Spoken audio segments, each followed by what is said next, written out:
Hello, this is the first part for my introduction to competitive battling in Pokemon. Well, if you bar the introduction, which makes sense in someone's mind, kind of mine. But anyway, on to what this video is going to be about. This video is going to be about the tiers in Pokemon, which decide what Pokemon you're allowed to use in a battle. There are 6 tiers. The Uber, Overused, Borderline, Underused, Neverused, and Not Fully Evolved. Now, they are categorized, as you can tell, not only by their power and ability, but by how often they're used, which is given importance because over time people have whittled it down to the best Pokemon, and those are the ones people tend to use. So that's why they're categorized as overused, because there's not just power or stats that's involved, there's movesets and so on. So we'll go through each of these and just what's in there and why. We won't go into every Pokemon that's in it, I won't list them. I will be doing that in another episode. This is just a short one explaining what tiers are, really. So, first, it was the Uber tier. Now this has 25 Pokemon in it, and if you have a match using Uber Pokemon, that will allow you to use not only the Uber Pokemon, but all other Pokemon as well, because that is the highest ranking tier, so you're allowed to use Pokemon from the highest rank and every rank below.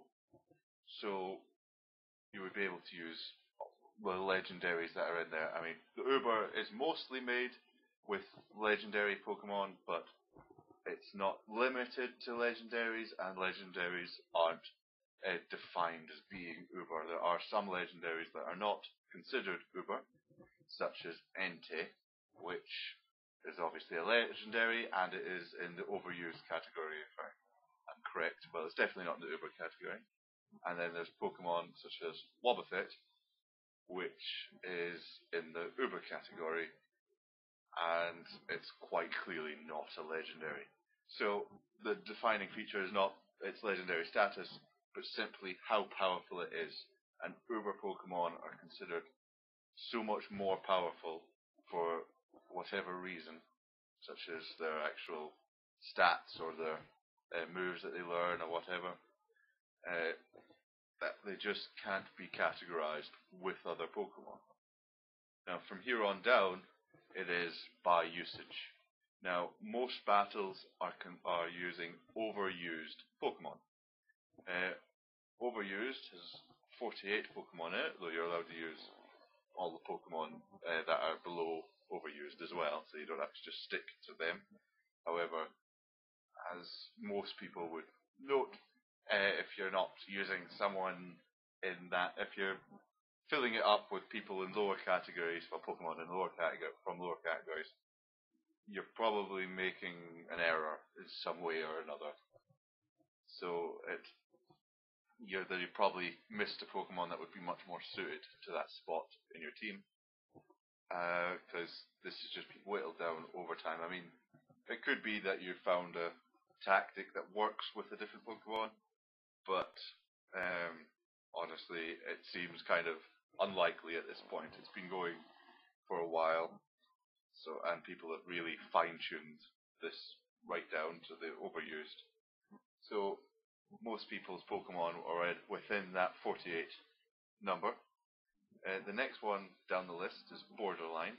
Now, I don't believe Borderline is a full category of its own.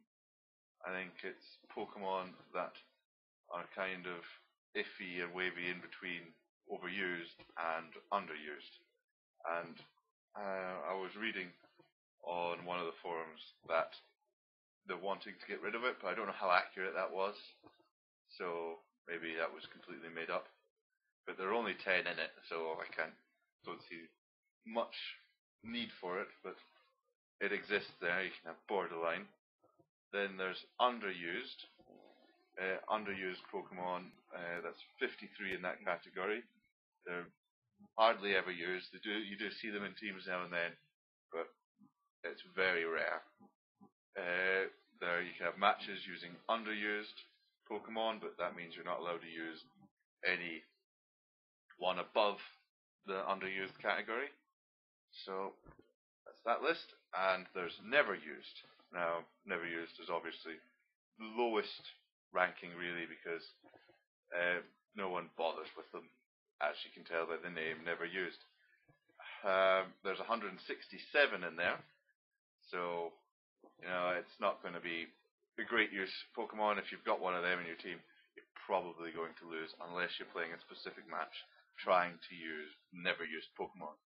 And there's also finally not fully evolved, which, as you can quite tell by the name, it's Pokemon that haven't reached the final evolutionary status, and there's very little point in using them without evolving them. So most people would just evolve the Pokemon to use it. There's no real point in using those Pokemon in a battle.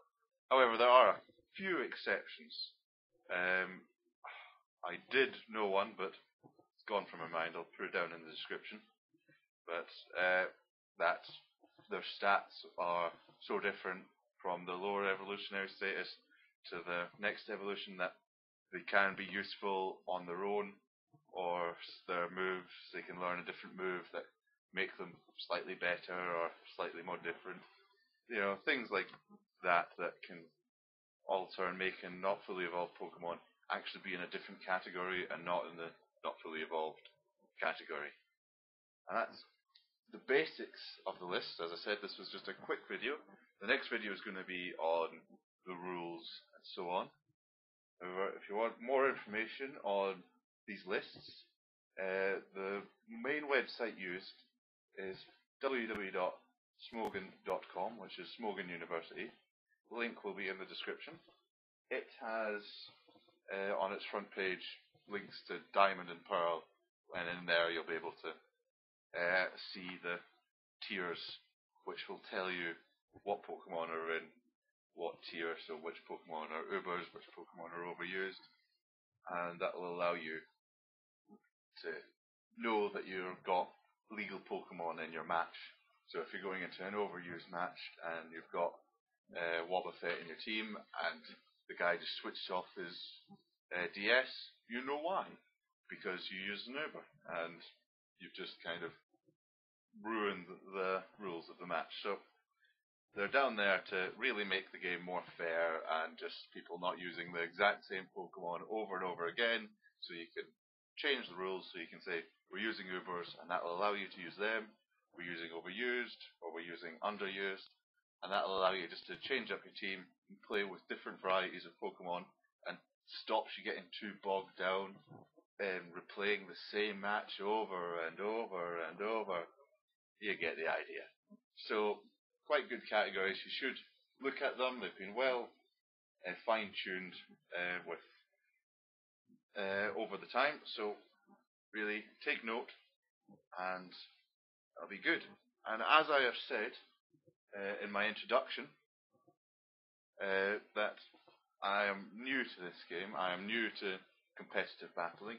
So any mistakes I make, I don't think I've made any in this one, but the next one is going into the clauses and the rules, so that's more likely to have a mistake in it.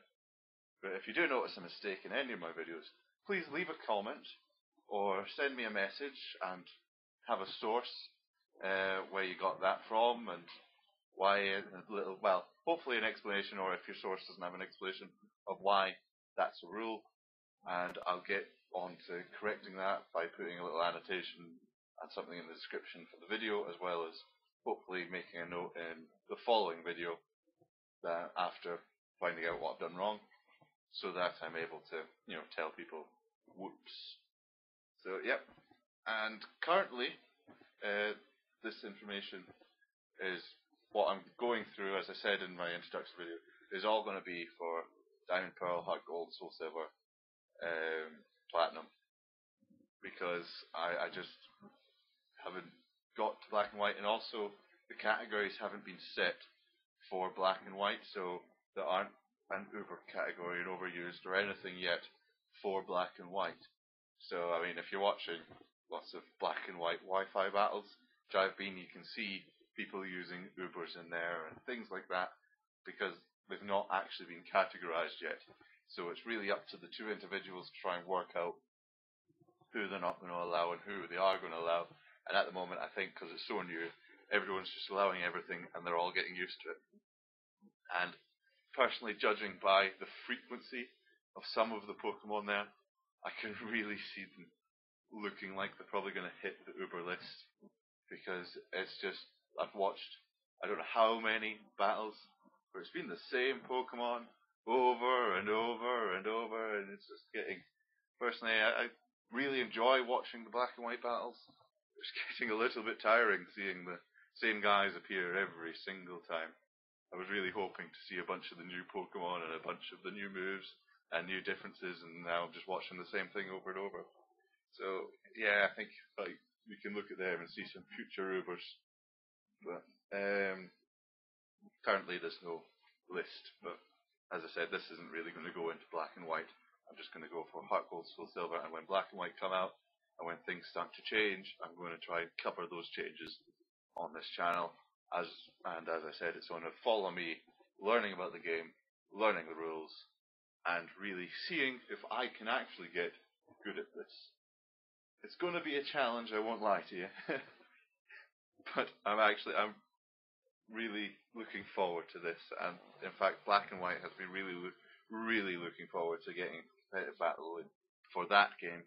But I feel if I get a good grasp in this before it comes out, it'll really help when I try and learn all the slight differences and adaptations that will be in black and white.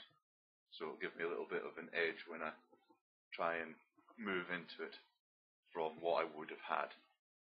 But anyway, that's all for me, and I will hopefully upload the next video rather soon, because I am also in the middle of making that one. So, thanks for listening, and I'll see you next time.